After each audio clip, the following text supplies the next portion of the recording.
Hello दोस्तों, तो ये जो आप स्क्रीन पर देख पा रहे हैं न्यू एजुकेशन पॉलिसी 2020, तो ये इंट्रोड्यूस कर दी गई है। तो ये किनके द्वारा इंट्रोड्यूस की गई है इसको भी हम देख लेते हैं। और इससे पहले जो आप कह सकते हैं कि जो न्यू एजुकेशन पॉलिसी है उसको कब इंट्रोड्यूस किया गया था, कब इसमें मॉडिफिकेशन की गई थी, तो इस वीडियो में इन सभी बातों के बारे में डिस्कस करेंगे। और यहाँ पर न्यू एजुकेशन पॉलिसी में क्या क्या बदलाव किए गए हैं ये सभी बातें आपको यहाँ पर जानने को मिलेंगी। तो आपने हमारे साथ वीडियो के एंड तक बने रहना है। यहाँ पर पॉइंट कुछ ज़्यादा भी हो सकते हैं क्योंकि यहाँ पर जो सरकार के द्वारा जो ड्राफ्ट यहाँ पर पास किया गया है वहाँ पर आपको बहुत सारे बदलाव यहाँ पर देखने को मिलते हैं। तो ये वीडियो चाहे आप पेरेंट्स हों, टीचर्स हों या फिर स्टूडेंट हों, तो ये वीडियो आपके लिए बहुत ज़्यादा इंपॉर्टेंट होने वाली है। तो चलिए हमारी वीडियो को शुरू करते हैं। तो सबसे पहले वीडियो को शुरू करने से पहले अगर आप हमारे चैनल पर नए हैं तो इस चैनल को सब्सक्राइब कर लें। आने वाले वीडियोस को मिस ना करने के लिए बेल आइकन भी प्रेस कर लें। अगर वीडियो हेल्पफुल लगे तो इसको अपने दोस्तों के साथ भी शेयर कर सकते हैं। तो दोस्तों हम यहाँ पर देखते हैं कि ये जो न्यू एजुकेशन पॉलिसी है यहाँ पर आप देख पा रहे होंगे, तो इसको यहाँ पर लॉन्च किया गया था। यहाँ पर आज ही इसको लॉन्च किया गया है 4 बजे, ठीक है ना, बुधवार का दिन है आज। आप तो आप इसको देख पा रहे हैं कि यहाँ पर जो यूनियन अपने मिनिस्टर हैं, ठीक है, इंफॉर्मेशन एंड ब्रॉडकास्टिंग मिनिस्टर, ठीक है, प्रकाश जावड़ेकर, और यहाँ पर जो ह्यूमन रिसोर्स डेवलपमेंट, ठीक है, HRD मिनिस्टर रमेश पोखरियाल निशंक, तो इनके द्वारा ये जो पॉलिसी है इसको कह सकते हैं कि इंट्रोड्यूस किया गया है। और यहाँ पर आप ये भी कह सकते हैं कि जो HRD है, ठीक है, HRD मिनिस्टर का नाम सिर्फ एजुकेशन मिनिस्ट्री यहाँ पर उसका नाम बदल कर दिया गया है। तो यहाँ पर और भी बातें देख लेते हैं कि यहाँ पर 1 मई को अगर हम बात करें तो जो प्राइम मिनिस्टर हैं, ठीक है, तो उन्होंने यहाँ पर देख सकते हैं कि 2020 की जो न्यू एजुकेशन पॉलिसी थी इसको रिव्यू भी किया था और इसको कह सकते हैं कि प्रिपेयर किया गया था किनके द्वारा, एक्सपर्ट्स के द्वारा। यहाँ पर जो इंडियन स्पेस रिसर्च ऑर्गेनाइजेशन के पहले चीफ हुआ करते थे के कस्तूरी रंगम, ठीक है, ये कस्तूरी रंगन इनका नाम है। तो इनके द्वारा ये जो कमेटी इनके द्वारा जो कमेटी बनाई गई थी इन्होंने इसको देखा था। और यहाँ पर जो न्यू एजुकेशन पॉलिसी 2020 है यहाँ पर कौन सी बातें कही गई है, इसका जो एम रखा गया है वो है India a global super power, ठीक है, a global knowledge super power. इसमें इन्होंने ये इसका एम दिया है कि भाई हम भारत को नॉलेज क्या कह सकते हैं कि नॉलेज सुपर पावर बनाना चाहते हैं। और यहाँ पर इसको, ठीक है, जो भी ये एजुकेशन पॉलिसी यहाँ पर बनाई गई है इसको आप कह सकते हैं कि सितंबर से अक्टूबर तक इसको शुरू करवाने की बात कही गई है। बट आपको पता है कि कोविड-19 के चलते इसको यहाँ पर इंट्रोड्यूस करवाने में काफ़ी यहाँ पर टाइम लग गया था, ठीक है ना, क्योंकि अभी आपको पता है कि अभी बाहर निकलना बड़ा मुश्किल है। तो यहाँ पर हम उन सभी बातों के बारे में डिस्कस कर लेते हैं कि इनमें कौन कौन सी यहाँ पर बातें कही गई हैं। तो यहाँ पर आप देख पा रहे हैं HRD ministry to be renamed as education ministry. तो सबसे पहले ये इंपॉर्टेंट पॉइंट है कि सबसे पहले ये जो हमारी HRD मिनिस्ट्री है इसका नाम यहाँ पर बदल कर क्या रख दिया गया है, एजुकेशन मिनिस्ट्री यहाँ पर रख दिया गया है। तो यहाँ पर ये सीनियर HRD मिनिस्टर है, ठीक है, उनके ऑफिशियल्स ने ये बात कही थी। अब हम यहाँ पर बात करें कि जो best university to be set up campuses in other countries, मतलब ये कि जो हमारे भारत में जो कि बेस्ट परफॉर्मिंग यूनिवर्सिटीज़ हैं जिनका नाम बहुत अच्छा है, जहाँ पर कह सकते हैं कि जो स्टूडेंट है बहुत अच्छा परफॉर्म करते हैं, तो उनको यहाँ पर प्रोत्साहन दिया जाएगा कि भाई आप जाओ दूसरे कंट्रीज़ में और अपने जो स्कूल या फिर जो भी कॉलेजेस हैं, आपके यहाँ पर कॉलेजेस की बात की जा रही है ना, जो भी यूनिवर्सिटीज़ हैं, तो आप दूसरे कॉलेज वहाँ पर कंट्रीज़ में जाकर खोलिए। और जो दूसरे जो टॉप 100 यूनिवर्सिटीज़ हैं, ठीक है ना, तो जो यहाँ पर आप देख पा रहे हैं जो टॉप 100 पूरे विश्व की जो यूनिवर्सिटीज़ हैं, तो उनमें से जो वहाँ के उसको ऑपरेट करते हैं तो उनको भी यहाँ पर फैसिलिटीज़ दी जाएंगी कि भाई आप भी यहाँ पर आइए और भारत में ऐसी यूनिवर्सिटीज़ खोलिए। और यहाँ पर अगर हम दूसरा पॉइंट देखें तो यहाँ पर जो national committee for integration of national education लोक विद्या, मतलब ये कि यहाँ पर लोक विद्या ये है कि भाई एक वोकेशनल नॉलेज डेवलप किया जाएगा इंडिया में, जिसमें ये कहा गया है कि जो भी यहाँ पर स्टूडेंट होंगे उनके लिए जो भी वोकेशनल नॉलेज है वो उसको एक्सेसिबल बनाया जाए। मतलब ये कि जो वोकेशनल आप देखते होंगे कि 11वीं 12वीं में बच्चे वोकेशनल एजुकेशन जो सब्जेक्ट होता है वो रख लेते हैं, जिसमें मेनली उनको प्रैक्टिकल काम करवाया जाता है, कुछ ऐसे काम करवाए जाते हैं जिनके बाद में कोई काम कर सकें, ठीक है ना, मतलब उनको एक सेल्फ एम्प्लॉयड बनवाने की यहाँ पर कोशिश की जाती है। तो इसमें यहाँ पर कहा गया है कि भाई इसकी इंटीग्रेशन करनी है और इसके लिए the education ministry would constitute a national committee for the integration of vocational education. तो इसका गठन यहाँ पर किया जाएगा। तो आप यहाँ पर इसको भी देख सकते हैं। अब हम यहाँ पर बात करें national research foundation NRF to be establish. तो यहाँ पर NRF है जो, ठीक है, यहाँ पर आप देख पा रहे हैं जो यहाँ पर NRF है इसको यहाँ पर क्या किया जाएगा, इसको इस्टेब्लिश किया जाएगा, जिसमें क्या बात कही गई है कि भाई यहाँ पर NRF जो गठन किया जाएगा ये क्या करेंगे, ये रिसर्च करेंगे और यहाँ पर आप कह सकते हैं कि डेवलपमेंट के लिए बहुत ज़्यादा काम किया जाएगा। और ये क्या होगी, ये इंडिपेंडेंट बॉडी होगी, ठीक है। मतलब इसका भी कि इस पर किसी का प्रभाव नहीं रहेगा, ये अपना काम होगा वह स्वतंत्र रूप से, फ्रीडम रूप से यहाँ पर कर पाएंगे जो भी इनका काम होगा। अब हम यहाँ पर बात करें Indian institute of translation and interpretation IITI propose, इसमें यहाँ पर क्या बात कही गई है कि भाई इसमें जो भी संस्कृत होगी या फिर जो भी भारतीय भाषाएं होंगी इस पर इनका फोकस ज़्यादा रहेगा, ठीक है। इसमें यह भी इन्होंने कहा है। अब हम यहाँ पर देख लेते हैं कि यहाँ पर एजुकेशन पॉलिसी है, ठीक है। तो यहाँ पर इन्होंने कहा है कि भाई 30 सालों बाद इस एजुकेशन पॉलिसी को यहाँ पर कह सकते हैं कि मॉडिफाई किया गया है। तो सबसे पहले अगर आप यहाँ पर देखेंगे तो 1986 में यहाँ पर किया गया था, उसके बाद यहाँ पर 1986 में ड्राफ्ट बनाया गया था, ठीक है। अब उसको बाद में मॉडिफाई किया गया था 1992 में। तो यहाँ पर आप देख सकते हैं कि ये 1986 की बात कर रहे हैं और आज देखें 2020 में, तो ये 30 सालों बाद लगभग इसको यहाँ पर प्रकाश जावड़ेकर ने यहाँ पर कहा है कि भाई ये जो एजुकेशन पॉलिसी है इसको यहाँ पर किया जा रहा है मॉडिफाई। और यहाँ पर जो PM है उन्होंने अप्रूव कर दिया है 21वीं शताब्दी की लगभग 34 साल बाद, जो जावड़ेकर यहाँ पर उन्होंने ये भी यहाँ पर बात बताई है। तो यहाँ पर इन्होंने ये भी कहा है कि भाई 34 सालों से पहले जो एजुकेशन पॉलिसी थी तो ये इतने ज़्यादा इसमें बदलाव किए नहीं जा रहे थे। और मैं आपको यहाँ पर एक और बात ऐड कर दूँ कि भाई ये जो भी इन्होंने एजुकेशन पॉलिसी यहाँ पर लेकर आए हैं तो ये इनके मैनिफेस्टो में था, जो भी हमारी गवर्नमेंट है, ठीक है, तो उनके ये मैनिफेस्टो में था कि हमने ये काम करना ही करना है। तो यहाँ पर आप देखेंगे कि multiple entry and exit program, तो आपको यहाँ पर दिखाई भी दे रहा होगा। तो इसमें इन्होंने यहाँ पर क्या बात कही है कि जो भी यहाँ पर 50% ग्रोस एनरोलमेंट रेशो बाय 2035, तो इन्होंने कहा है कि भाई जो एडमिशन होती है, जो एनरोलमेंट होती है, ठीक है ना, ग्रोस एनरोलमेंट रेशो, इसको यहाँ पर 50% बढ़ाने का यहाँ पर प्रावधान यहाँ पर किया गया है कि हम इसको क्या करेंगे 2035 तक इसको जो भी गोल हमने रखा है इसको अचीव करने की कोशिश करेंगे। और यहाँ पर मल्टीपल एंट्री, तो आपने कई बार देखा होगा कि जो बच्चे होते हैं वो कॉलेज छोड़ देते हैं, ठीक है ना, कई बार उनको फैमिली की प्रॉब्लम आ जाती है, फाइनेंशियल प्रॉब्लम आ जाती है। तो यहाँ पर इन्होंने ये बात कही है कि भाई आप जब चाहें क्या कर सकते हैं, यहाँ पर एडमिशन ले सकते हैं। तो यहाँ पर इनके लिए जो फैसिलिटीज होगी वो अच्छे ढंग से यहाँ पर इनका भी क्या कह सकते हैं कि प्लानिंग यहाँ पर की जाएगी, ठीक है। तो यहाँ पर अभी इसको इतना डिटेल में नहीं बताया गया, बस ये ब्रीफली बताया हुआ है। तो यहाँ पर जो अमित खड़े हैं, ठीक है, सेक्रेटरी ऑफ एजुकेशन मिनिस्ट्री, उन्होंने ये बात कही है। अब हम यहाँ पर देख लेते हैं new pedagogical and curricular structure. तो यहाँ पर जो इनका करिकुलम यहाँ पर जो स्ट्रक्चर है, ठीक है, जो करिकुलम है इनका, ठीक है, तो इसमें यहाँ पर थोड़ा सा बदलाव देखने को मिलता है। तो अगर आप देखेंगे कि जो यहाँ पर आज के टाइम में, ठीक है, आज के टाइम में जो बच्चे थे 3 से 6 साल तक के, ठीक है, वो +2 वाले स्ट्रक्चर में यहाँ पर कवर हो नहीं पा रहे थे, क्योंकि जो फर्स्ट क्लास का बच्चा था वो यहाँ पर 6 साल की उम्र में यहाँ पर ज्वाइन करता है, ठीक है ना। तो यहाँ पर बहुत सारे कुछ कह सकते हैं कि कन्फ्लिक्ट थे। तो यहाँ पर इन्होंने 5-3-3-3 कवरिंग एजेस ऑफ 3-18 यहाँ पर हुआ करता था। तो यहाँ पर एक स्ट्रॉन्ग बेस ऑफ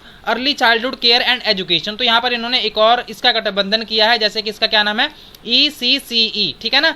तो इसमें ये एक स्पेशल कमेटी यहाँ पर बैठाई जाएगी, जिसमें जो क्लास फर्स्ट के जो बच्चे होंगे, ठीक है, उन पर यहाँ पर ज़्यादा ध्यान देने की बात कही गई है कि जो भी यहाँ पर बेस है, ठीक है, यहाँ पर लिखा हुआ है ना, a strong base of early childhood care and education, ठीक है। तो यहाँ पर 3 से इसका यहाँ पर शुरुआत किया गया है, क्योंकि अगर आप देखें जो फर्स्ट क्लास के जो बच्चे हैं वो 6 साल से क्या करते हैं, जो फर्स्ट क्लास के बच्चे वो 6 साल के जब होते हैं तब उनको एडमिशन मिलता है। तो यहाँ पर जो छोटे बच्चे होंगे और भी ज़्यादा, तो उनके भी कह सकते हैं कि उनके लिए भी यहाँ पर कुछ यहाँ पर प्रावधान यहाँ पर किए गए हैं। अब हम यहाँ पर बात कर लेते हैं कंटेंट की। तो यहाँ पर इन्होंने कौन सी बात कही है, तो इन्होंने यहाँ पर कहा है कि जो भी यहाँ पर रीजनल लैंग्वेजेस आपको देखने को मिलती हैं, जैसे कि इंग्लिश, हिंदी, ठीक है ना, तो यहाँ पर इन्होंने कहा है कि भाई इसके अलावा यहाँ पर 8 और भाषाएं हैं, ठीक है, यहाँ पर 8 और भाषाएं हैं जिनमें आपको कंटेंट क्या होता है, जैसे कि जो भी इनका एक वेबसाइट बनाई जाएगी, वहाँ पर जो भी ऑनलाइन कंटेंट प्रोवाइड करवाया जाता है, तो 8 और भाषाओं में ये प्रोवाइड करवाया जाएगा। मतलब ये कि मदर टंग में जो लैंग्वेज जो भी आपको एजुकेशन दी जाती है,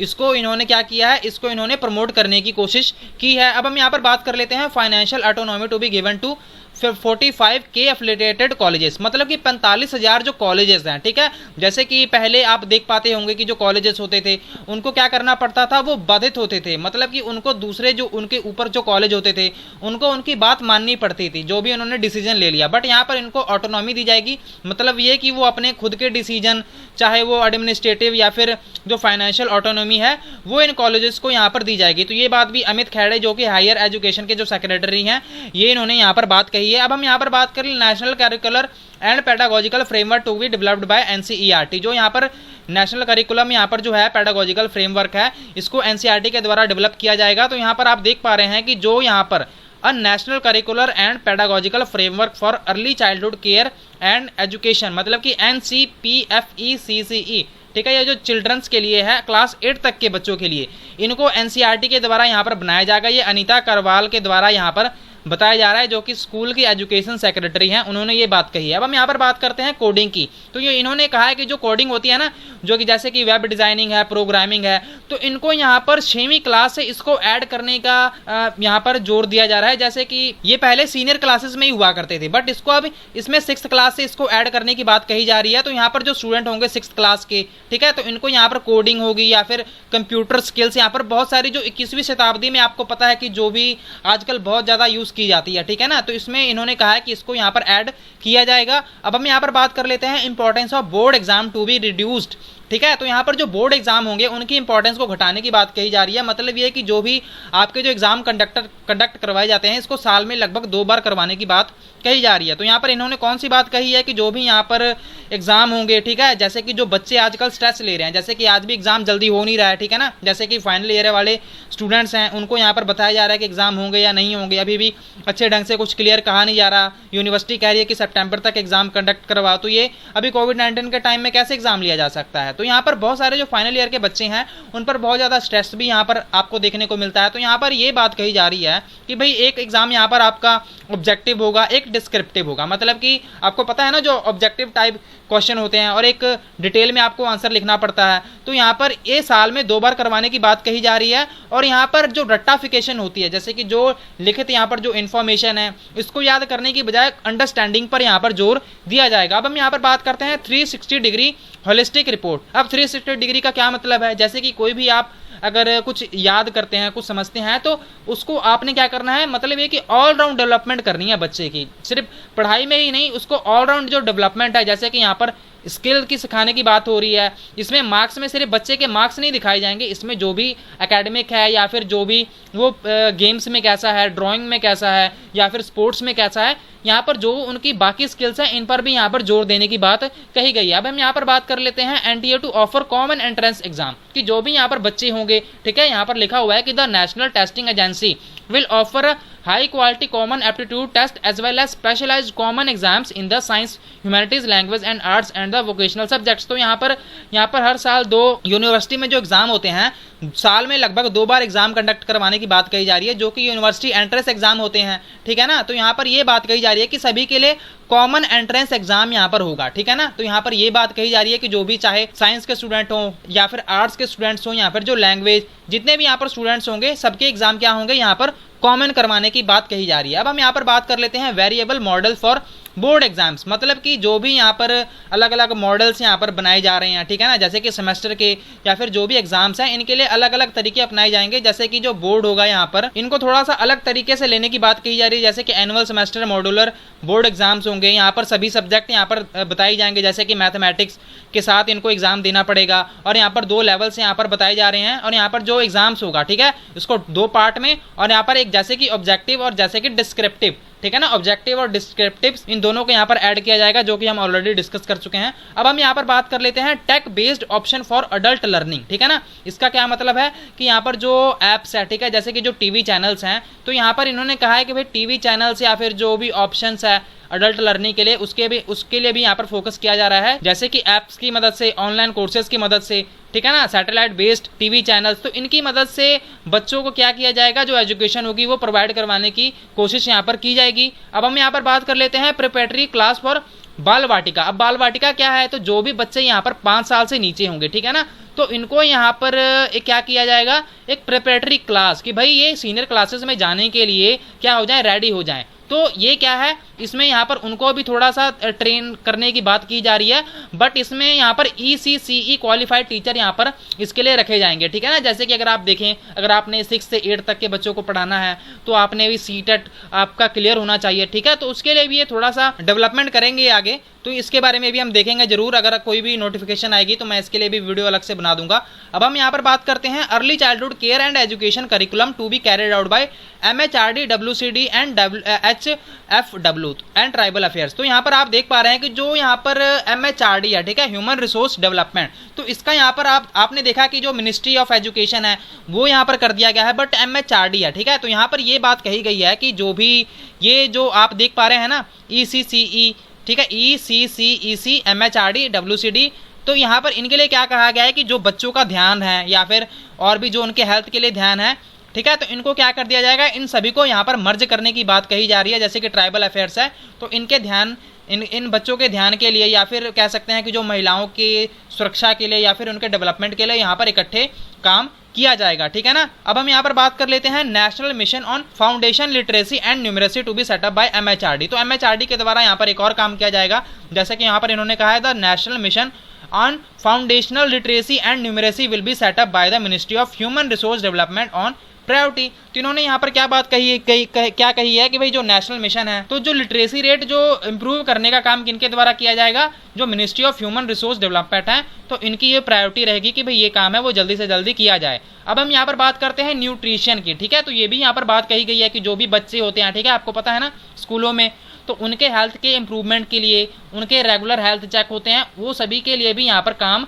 यहाँ पर किया जाएगा। तो यहाँ पर NIOS, ठीक है, तो ये क्या है, जो ओपन बोर्ड होते हैं, जो ओपन स्कूल होते हैं, तो यहाँ पर 3, 5 और 8th क्लास के जो यहाँ पर ग्रेड्स होते हैं, ठीक है, तो इनमें बच्चों के एडमिशन के लिए भी यहाँ पर थोड़े से प्रावधान यहाँ पर दिए गए हैं। तो इसमें भी हम देखने को मिलता है कि जो वोकेशनल एजुकेशन कोर्सेज का प्रोग्राम है, adult literacy and life enrichment program यहाँ पर चलाए जाएंगे। तो ये हमारी वीडियो थी, उम्मीद है आपको यहाँ पर बहुत कुछ यहाँ पर जानने को मिला होगा। ओवरव्यू मैंने जल्दी आपको सारी चीज़ें समझा दी हैं कि जो यहाँ पर जिन बातों पर यहाँ पर फोकस किया गया था। अगर आपको ये वीडियो हेल्पफुल लगी हो तो इसको अपने दोस्तों के साथ शेयर कर लें, हमारे इस वीडियो को लाइक कर लें। अगर आपने हमारे चैनल को सब्सक्राइब नहीं किया है तो हमारे चैनल को सब्सक्राइब कर लें, हम इस तरह की वीडियो बनाते रहते हैं। Thank you so much for watching, God bless you all.